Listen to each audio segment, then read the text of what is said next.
ఇప్పుడు తీసుకో one photo. Good morning అండి, ఇక్కడికి ఇచ్చేసినందుకు ధన్యవాదాలు. మీకు అందరికీ తెలిసిందే, నిన్న రాత్రి మనకి ఒక ఇన్ఫర్మేషన్ వచ్చిందండి, ఇలాగా సమ్ డిస్టర్బెన్స్ జరుగుతుంది జ్ఞానపురం మన కంచరపాలెం చర్చ్లో అని, సెయింట్ పీటర్స్ చర్చ్లో. అప్పుడు మా వాళ్ళు వెళ్ళి విచారించగా తెలిసింది ఏంటంటే, ఒక 11 సంవత్సరాల అమ్మాయి పేరు ఈదల పూర్ణచంద్రిక. అమ్మాయి వయసు 11 సంవత్సరాలు. అమ్మాయి వాళ్ళ తల్లి అమ్మమ్మ, తల్లి పేరు వరలక్ష్మి, వాళ్ళ అమ్మమ్మ పేరు సావిత్రి. వీళ్ళతో కలిసి నిన్న మార్నింగ్ కంచరపాలెం చర్చికి రావడం జరిగింది.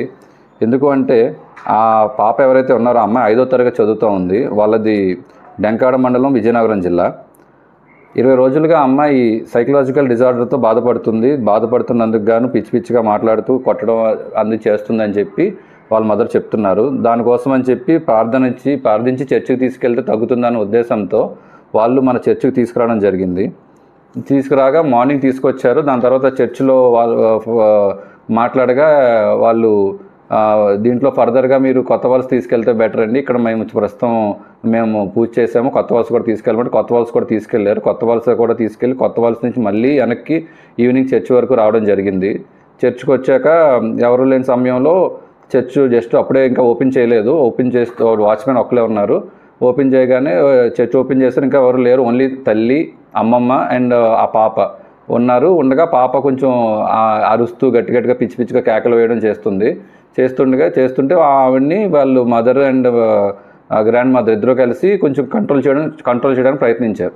ఆ కంట్రోల్ చేయడానికి ప్రయత్నిస్తున్నప్పుడు ఆ పాప ఆ గ్రాండ్ మదర్ యొక్క చేయి కరవడం, అలాగే వైలెంట్గా బిహేవ్ చేయడంతో ఆ అమ్మాయిని రిస్ట్రిక్ట్ చేద్దామని చెప్పి స్కార్ఫ్ అది కూడా కొంచెం ముఖానికి కట్టడం జరిగింది.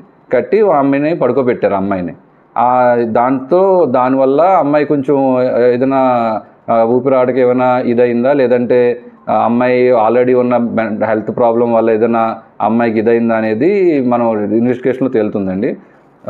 సో దీని మీద వాళ్ళ ఫాదర్కి మదర్కి కూడా మ్యారిటల్ డిస్ప్యూట్స్ ఉన్నాయి. 4 సంవత్సరాలుగా విడివిడిగా ఉంటున్నారు.